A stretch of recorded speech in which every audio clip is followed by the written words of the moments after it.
Hey guys, it's your boy CeeLo Not Green, and today we finally got it back. After an update, a disaster show of a patch, a removal of said disaster patch, and now the return of the experimental card, as well as an entire day of mine wasted trying to make and edit a video on a now outdated patch, we're finally here. Yesterday, the newest Creator Experimental patch went live on Overwatch. It was filled to the brim with wild changes to every single hero, tanks, DPS, and support. While I covered my thoughts on the patch and its release date yesterday in my video, today I'll be going over every single change made to the game in the February Creator Experimental Card. Let's start with the general changes made across the board for all heroes. Hitscan got a bit of a nerf, with the max fall-off damage ending 20% closer. Basically, this means that if you're further away from a hero with hitscan, you'll take less damage from that range. The damage fall-off happens much closer, so you can stay further away and not be worried about getting randomly killed by 2 Cassidy body shots. Another global change to everyone is that any speed buff you receive can only stack up to 75% of your normal speed. This is because many of the heroes got changes that increase movement speed for both them and their teammates. So if you have a Lucio speed boost plus any of the changes we go over later in this video, you can't go like supersonic speed. Okay, now let's move on to the 3 roles, shall we? Tanks got the biggest changes out of everyone, so this section will definitely take the longest. The release patch had some interesting number tweaks that left many of the tanks feeling like unkillable juggernauts, while also feeling like little tickle monsters that could barely leave a scratch on you. All tank weapon damage, ability damage, and ultimate damage was cut in half across the board. This means that Ryan's Fire Strike, instead of doing 100 damage, it only does 50. Winston's primary, instead of 60 DPS, it does 30. Even Zen's Orb could out-heal Winston's Feather Duster of a Tesla cannon. This was changed in the update to absolutely nothing. The update to the card only added some bug fixes, and that's it. The damage output hasn't been changed at all. So, enjoy tanks in this card, y'all. You won't be having any fun. On top of the damage output reduction, tanks also received a nice 50% CC reduction to any ability that's stunned, slept, knocked back, knocked down, slowed/froze, or rooted/trapped to any tanks that walked into it. This is much appreciated, as playing tanks can often feel like a ride on the spinning teacups. However, ults like May's Blizzard, Reinhardt's Earth Shatter, Zarya's Grav, and Winston's Primal Rage still deal regular CC effects. Okay, let's dive into the specifics. Reinhardt got some interesting changes. His armor was increased from 200 to 400, now giving him a total health pool of 700 HP. When his Fire Strike now hits enemies, it causes a healing debuff to whoever got hit. 50% less healing for 4 seconds when he hits you with his Fire Strike. Ryan's Charge also got some nice quality of life changes as well. You can now pin multiple enemies like his Overwatch 2 talent showed off last year at BlizzCon Line. He also has a bit of a boost for the first few seconds of his charge, letting him cover more ground much faster. You can also cancel his pin, like you'll be able to in Overwatch 2. Please just add this to live already, oh my god! Moving on to our favorite horsey, Orisa. Her armor was up from 250 to 500, also giving her a massive HP pool of 700 health. Just a note, armor has natural damage reduction on it, so it's more effective HP than just 700 white health. Just keep that in mind. Orisa can now finally use her 2 extra legs and put some speed on that rooster as she carves up the battlefield when she uses Fortify. She gains a 40% speed increase when Fortify is active, as well as giving any teammates near her a 20% increase in both speed and damage resistance. Well, how nice of you. Her halt has been totally reworked. It's no longer a mini grav she shoots out of her gun. Instead, it's now a little spidey web that tethers you to her for a second. Now, it says 5 meters, but in-game it feels very close, so don't expect to Peter Parker people around. The enemy's grabbed can move when tethered, but can't leave its radius while it's active. She can also pull people around with halt. Her ultimate, Supercharger, is no longer a supercharger. Rather, it now only slows enemies within a radius pretty significantly. Zarya got kind of the short end of the stick. With the 50% nerf to her damage, an offensive-minded off-tank like Zarya got absolutely shafted. At 0 charge, she does a mere 37 damage, while at 100, she only does 85. That's literally 10 more damage than her regular 0% charge damage. So 100% charge on experimental is basically the equivalent of 25 charge on live. Yikes! Anyway, Zarya got a pretty small change to her health as well as her bubbles. Her blue shield health is gone, being replaced with 300 armor, as well as getting her base health to 300, making her total health pool at 600. Zarya got some extra utility with her bubbles, as whoever is in a bubble gets a speed boost that correlates with whatever charge Zarya is. This goes up to a maximum of of 50% speed boost. So a fully charged Zarya will come flying at you like a little chihuahua nipping at your ankles with her pathetic 100 charge damage. Sigma got some wild changes to his kit in this card. Once again, what else is new? His blue shield health is gone, replacing it with armor, now leaving him with a total of 500 in his health pool. Sigma is now absolutely yeeting his primary fire orbs at people, as the double shot is replaced with a single fire orb that has almost no downtime, so you can just spam these all day long. Speaking of spamming, Sigma can now spam his shield more than he can spam his primary fire. There's effectively no cooldown on when you can recall and send out his shield, so spam away at your heart's content. With Accretion, if you hit someone with it, you instantly get a replenished cooldown, so you can use rock right away again. This only happens once though, so you can't spam infinite rocks. And finally, when he's using his kinetic grasp, Sigma no longer will be affected by any CC abilities, so he's pretty much free to use grasp to escape a freeze or any other major CC effect. Alright, time for Wrecking Ball. The changed ball that was pushed through the other week has been reverted. Ball no longer has a maximum grapple timer of only 6 seconds, so he can swing around forever like he could before. However, now after that 6 seconds, he cannot reach max speed, do damage, or knock back anyone with his spinning. So technically, he can still spin to win, but after that 6 seconds, he becomes a sitting duck. Or sitting hamster. His pile driver has a new utility to it. If you already popped your adaptive shields on Ball, if you pile drive a group of enemies, your cooldown will be reduced by the number of people you slam. So if you hit 1, it'll shave 1 second off your shield cooldown. If you hit 6, you'll get 6 seconds off and everywhere in between. Minefield also introduces a new status effect in the game, a blind. If you get hit by one of his mines, your screen will go black besides your HUD, and you'll be blinded by a short duration. I'm not sure how that will be effectiveness wise, but it's definitely interesting to see a new status effect in the game after so long. Maybe a hint at a new Cassidy flashbang rework? Roadhog got a lot of changes that are way more bloated than they really need to be in my opinion. Let's get the simple stuff out of the way first. The speed he hooks people in is increased by 75%. A certified get over here moment if I've ever seen one. His whole hog ultimate no longer does its insane knockback, rather only does damage as well as not being cancelable, which is nice when you're being melted by the other team and you need to take a breather. Speaking of which, take a breather got a huge rework. Rather than healing at a flat 300 HP and doing a flat 50% damage reduction, breather now heals at a floor of 100 HP. Depending on how many of his teammates he stands near, it increases his healing when using the ability by 100. So if Hog is near his whole team, he can heal his entire 600 HP pool. Oh yeah, he also now has 300 armor. Forgot to mention that. As well as his healing changing depending on who's next to him, Roadhog now gets an additional 25% damage reduction when healing if he's near one of his DPS teammates. If he's next to both, it stacks and goes up to its normal 50%. However, if you're standing next to your tank partner, he gets a 50% damage reduction when healing as well. So if he's next to both his DPS and his tank, Roadhog takes no damage when using Take a Breather. This damage reduction also applies to any of his teammates in a small radius of him. So if your whole team is being grabbed and he heals, no one's dying today, boys. I think this is an interesting change to Hog. It gives him way more team play and utility in his normally selfish gameplay style. It makes flanking as Hog almost impossible, as he has no 300 HP and half damage get out of jail free card on a cooldown. So it sort of forces Hog to play around his team more. On paper, I like this a lot.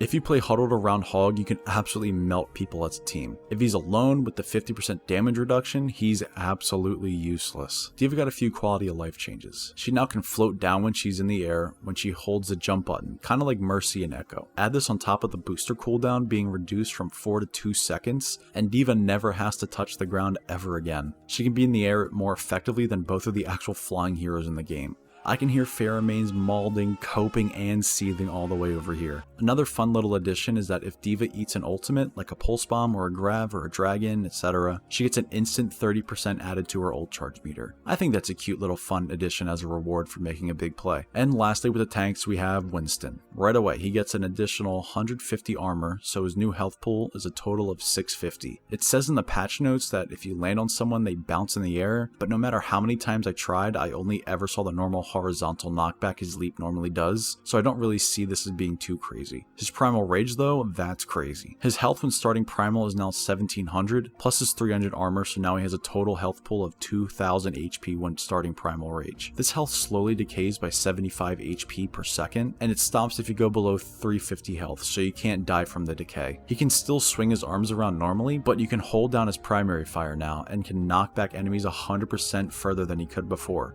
See ya! Okay, the tanks were definitely the longest part of this video, so now let's blow through these DPS changes since they aren't too crazy. for the most part. Let's start off with Genji. Genji now has 2 charges of his dash. This alone sounds fine, but when you really think about it, it's absolutely nutty. If you get in a limb, it resets a dash, so we could always theoretically have a dash saved up and stored. It also does a slightly less amount of damage, but I think having the mobility makes up for it. When he uses Dragon Blade, it resets one of his dashes, so he could automatically start Blade with 2 dashes. Speaking of Blade, his ultimate now only lasts a total of 3 seconds instead of 6. I like this change because Genji has been cursed to basically only be a Nano Blade bot, so redistributing his power elsewhere is a nice idea. However, when he ends Dragon Blade, his attack speed ramps up by a lot.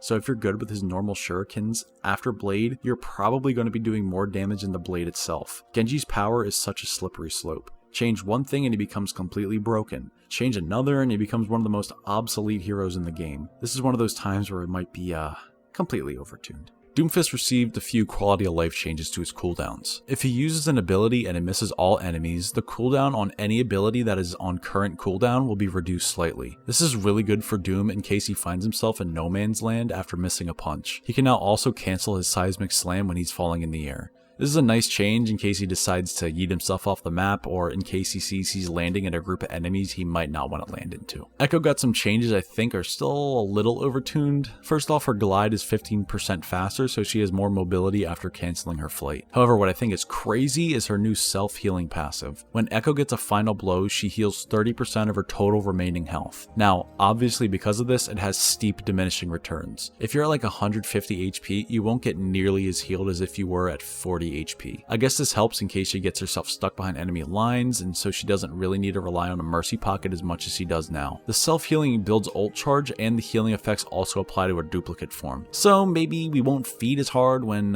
we copy Reinhardt. May got a few changes. When she freezes a target, she and anyone else that melees her now does 100% more melee damage to the frozen target. This is really good for finishing off a frozen enemy after headshotting and meleeing them. Her wall now absolutely sends both teammates and enemies into the air, and her block when I first saw this, I burst out laughing. There's no reason for block to be this big other than it looking absolutely hilarious. Pharah's direct impact rockets now have a bit more power to them. When hit by a direct impact, Pharah's rockets knockback is increased by 100%, meaning they'll get pretty displaced when hit. However, if you do get hit by a rocket, you'll also have a small slow applied to you lasting half a second, making it easier for Pharah to land that follow-up hit on you. Her concussive blasts also have 2 charges now. You can use them both on yourself, however you can't knock back the same enemy twice with both blasts, as they receive a knockback removal after getting hit with her blast. Despite the fact Junkrat himself was in charge of the Junkrat changes, he kinda let the man down. Junkrat no longer has any footsteps that the enemies can hear. His only other change is that when jumping off walls, his Riptire gets a big burst of speed. This only really helps if it's trying to bridge a gap or trying to kill a flying target. Sombra got a little mini rework in this patch. Her gun spread is much tighter and her rate of fire has been increased by quite a bit, making her raw damage output much higher than the live patch. Her hack has been flat nerfed, as the timer for when she gets interrupted is higher,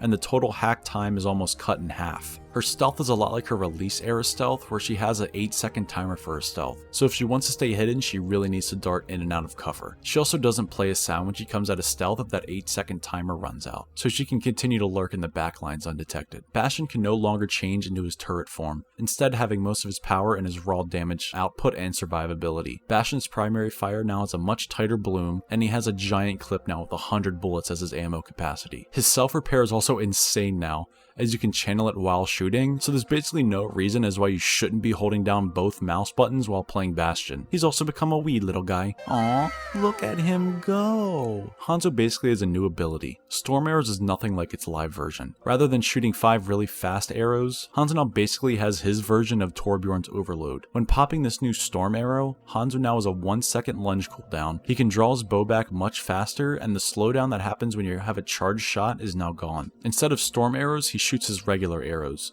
So if you're good at aiming those log-size arrows, this should be a field day for you. Torb got a minor buff that can have some intense stacking abilities. When you hit someone with Torb's primary fire, he gets a stacking buff that increases his primary fire's damage by 5 each time you hit someone with it. So if you successfully land a ton of shots as Torb, you can become an absolute DPS machine that melts tanks and squishies alike. Each stack of his damage decays after a 5-second duration. Ashe got some, honestly, kinda doo-doo changes. Rather than reloading each bullet of her 12-round Viper, she now does a slow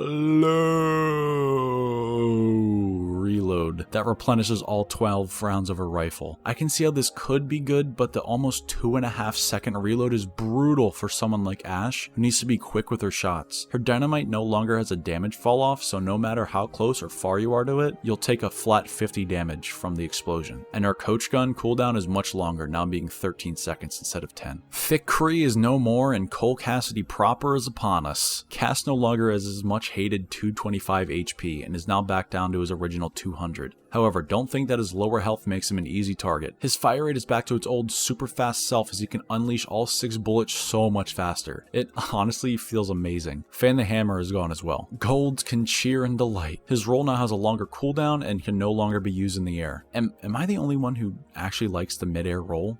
I feel like I am. Also, visual clutter is gone from his Deadeye.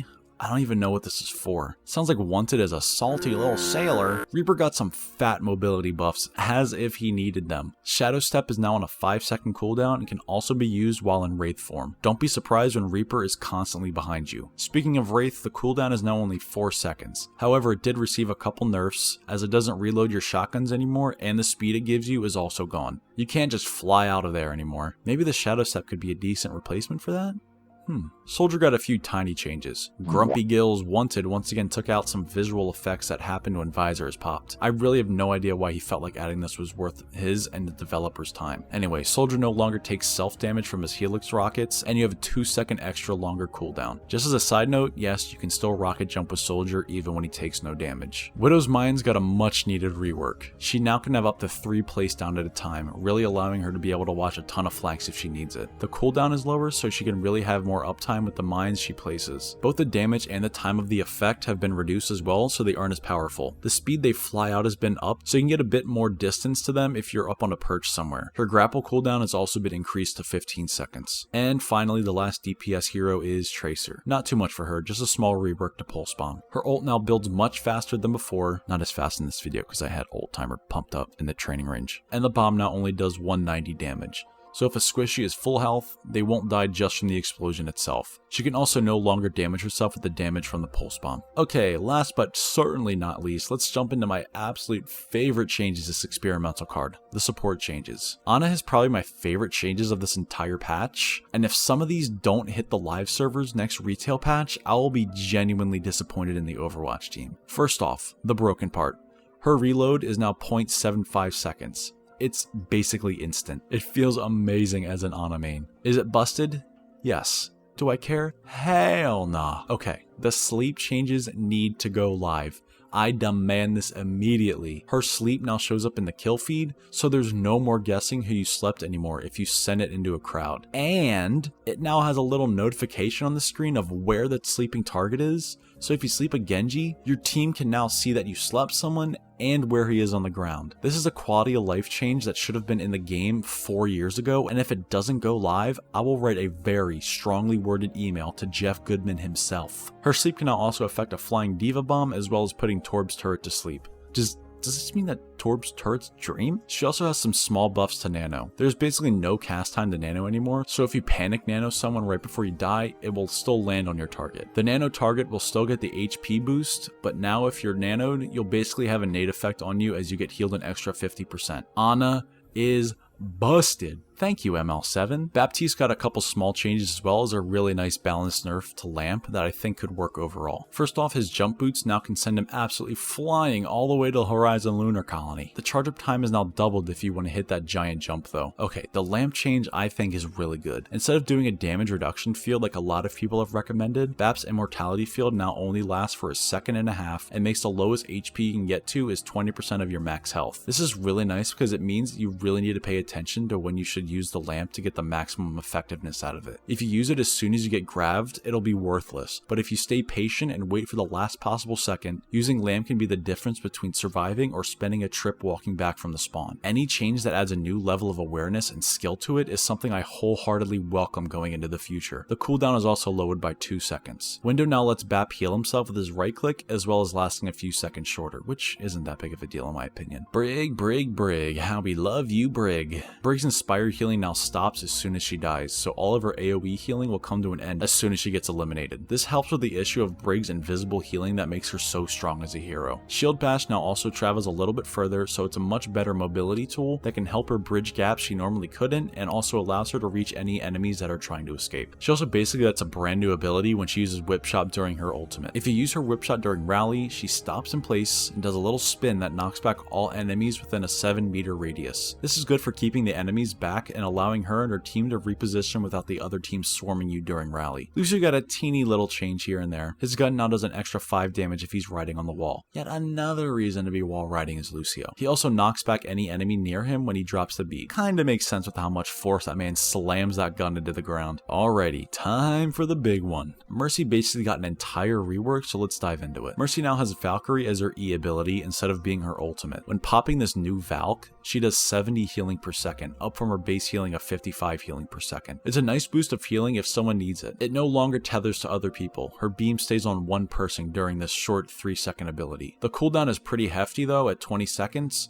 so I would recommend saving this for whenever you see a teammate who's dropping low real quick. It's a nice get out of jail free card. The speed you fly says it only dropped by 1 and the Guardian Angel is slowed by a bit, but when I played yesterday in a game, I felt painfully sluggish when I popped the new Val. It felt like I somehow had less mobility in the air than I did when I was just walking around on the ground. Okay, time for the clickbait topic, baby! Mercy's mass res is back and lamer than ever. It really feels very unimpactful since there's no increase in time of when you can res. You still have to go through that current slow cast time res that's on live, which as an ultimate feels really lame. Don't expect to swoop in and get a fat 5-man again like the old days. It ain't gonna happen. Moira can do a few new things. For one, she has a new passive where if she melees you, you get a slow on you for a few seconds. This can only be applied at once every 10 seconds per person, so you can't spam it as Moira and just keep some sucker trapped in your suck range. Her healing mist has more resource. Yay, how exciting. More piss. Her orbs got a mini rework. If you launch it immediately, the orbs will go a consistent speed of 5.5 meters per second. No more slowing down your healing allies or damaged heroes. She also can now hold down her orb before firing it to really launch the thing, as it can reach up to 20 meters per second in case you need to get that long range Hail Mary heal or that last bit of damage on that tracer you tried to ego duel. Coalescence also got a mini change, as now if you keep someone within the beam for 2 seconds consecutively,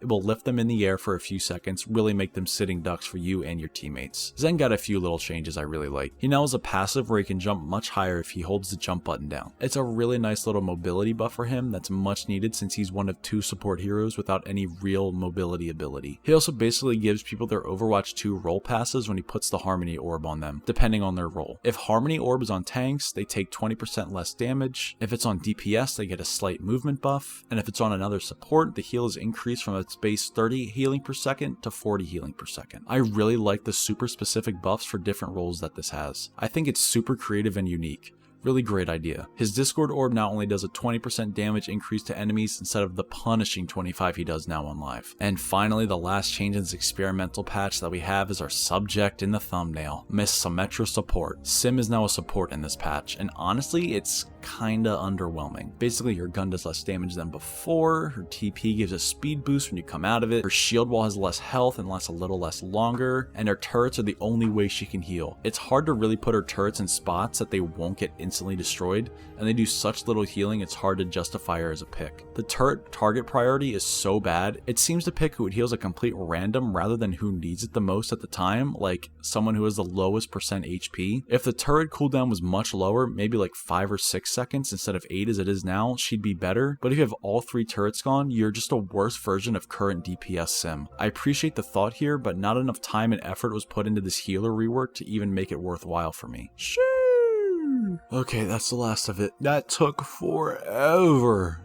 And I hope all the changes have been shown to you clearly that you can feel comfortable jumping into the experimental card yourself to have some insane, busted, broken fun that is these creator cards. I still think I like the first one a little bit more, but I like how creative and genuinely nice some of these changes are. If you're still watching, let me know in the comments which of the changes were your favorite and which ones you'd want to see in a real retail patch of Overwatch. I hit 1,000 subscribers yesterday and I seriously can't believe we did it. 1,000 in less than a month is more than I could have ever imagined. The fact I got more than 100 in a month is insane enough to me. I'm still so thankful for you guys who are here watching this video, and I can't thank you guys all enough. I said I'm going to do something special for 1K subs, and I'm still sticking to that. Check back next week when I'll upload a true thank you video and announce what I'll do for you guys as a sincere thank you. I would not be here without you guys. And so with that, like the video if you enjoyed or learned something new, subscribe if you want to see more stuff from me, and ring the bell icon to get notified when I upload next. I can't wait to see you guys in the experimental card. Please say hi if you see me there. Okay, I'll see you guys in the next one. Whew.